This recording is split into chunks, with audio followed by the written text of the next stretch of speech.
This is Alan Fenstermaker here with Pro Wrestling Archives, and I'm here with Dan the Beast Severn. How are you doing today, Dan? Alan, that's just another day in the life of, you know. Awesome, man. I got some questions. It's an honor to be interviewing you, and let's start off with this. How does professional wrestling compare to MMA and martial arts? Well, I mean, they're vastly different, but at the same token, there's a lot of similarities. There's a physical preparation, and there's a mindset that comes with that. So that's two key opponents. One is a real athletic contest where you're looking for victory, whereas the other one, it's a very athletic and very physical performance that you're participating in. So there's similarities, but a different mindset. You have in one aspect, someone is working with you. In another aspect, you're working in an adversarial environment. Awesome, man. Now, next question. What was your favorite type of match and wrestling opponent that you competed in pro wrestling? In professional wrestling, well, I mean, I would enjoy having another amateur wrestler. The reason for that is I can do something different with them that I can do with the normal professional wrestler. They're a little bit more limited as to what they can do down on the ground, and there's certain ways that they tie up all the time that if I have an amateur wrestler, I can do different things with. So I always look forward to that. Okay. Now, the next one, bless you.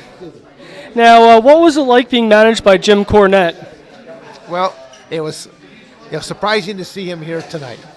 And, I mean, Jim's been involved, probably 3-4 different times in my life where, I mean, he was a major factor. You know, having the NWA strap put on me in the first place, that was done on his promotion, Smoky Mountain Wrestling. Okay. So, you know, to have that belt put on to me and you know, again, the responsibility that comes with that as well. And then when I signed with the WWF, you know, now known as WWE, he was there, and he was battling with the creative team, and a lot of times on my behalf. He goes, "You got the greatest thing in the world. You've got an actual professional wrestler who can wrestle." And Jim was always at my back and had my best interest. So I really appreciate, you know, and I even managed me in one of his last professional wrestling management techniques. Yeah, that's what I was saying at the beginning there. Yeah. Okay. Now, what was it like to compete in both the WWF and UFC at the same time, and how did you pull that off? Well, it wasn't easy to pull on off, but I had a very unique contract with professional wrestling. I mean, I was probably the very first and probably still the only unrestricted professional wrestler. I could work for any promotion, including WCW and ECW. They both existed at the time that I was wrestling at WWF. So that was a very unique thing right there. But I already had established myself in my professional wrestling career. Now I jumped into the world of cage fighting, so I had the best of both worlds, and you know, very unique. No restrictions. All right. Now, next one. What was it like to be trained by Al Snow and then to beat him in a match in AAPW? Al is a very funny person. People just don't realize what a great sense of humor that he has, and he has been underutilized. He's a great talent that can do a lot of great things. I mean, the man can wrestle with the broomstick and make the broomstick look good in the process. And literally, my very first professional wrestling match was against Al underneath the proverbial hood in disguise, and but at the same token, that was a very strange match because it was in the Lima Correctional Facility. Wow. So the heels were getting all big kinds of pops, and the baby faces were getting booed. So all the psychology that they were telling me didn't work in that particular scenario. Okay. That must have been interesting, wrestling in a jail. And it was a prison yard show. Wow. A prison yard show. And you had the guards, you know, basically in like about half a dozen different positions just to watch, make sure no one is going to be approaching the ring. Interesting. And in your time in WWE, you had interactions with competitors such as Ken Shamrock, Billy Gunn, the Headbangers, Bob Holly, Owen Hart, Steve Blackman, and Bart Gunn. How did they play a role in your career as a professional wrestler? And what are your thoughts on working with them? Well, I mean, not all of the guys that you mentioned actually did have any kind of a effect on my career really whatsoever. It's the only person I really had some real history with would have been Ken Shamrock. Al was not. I'm not sure. Was Al working at that same time for the WWF? I believe so. Yeah. Okay. Again, I don't remember it just because of the number of years back. But it's professional wrestling is a very politically based career, and I have no future in politics. Okay. As I used to tell Jim Cornette, I'm an ass kicker, not an ass kisser. Okay.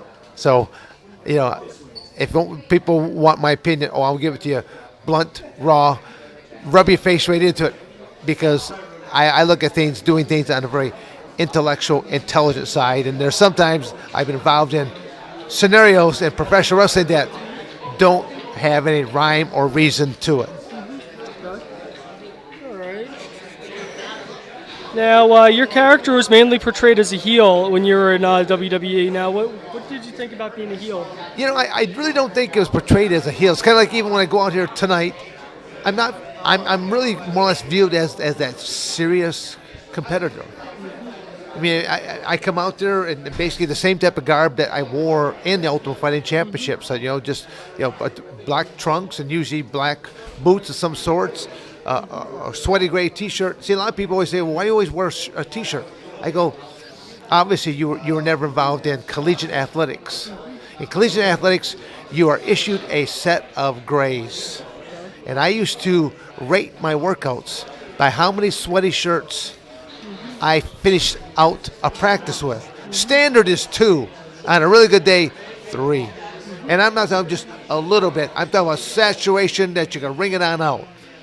Amateur wrestling classes, and give me like amateur wrestling practices, I would typically lose anywhere between 8 and 12 pounds in a 2 to 2.5 hour workout.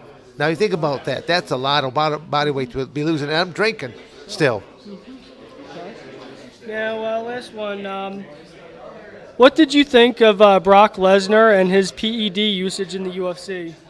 Well, I mean, you can look at whether it's Brock or half a dozen other guys that pop for the same type of stuff. What I don't like is the fact that some people have been given free rides or passes when others are not. Take bodybuilding, for example. There's 2 levels of bodybuilding. There's the amateur level that you're not supposed to be using stuff, but if just you read the fine print, it's usually you had to have been clean within the last 3 or 4 months.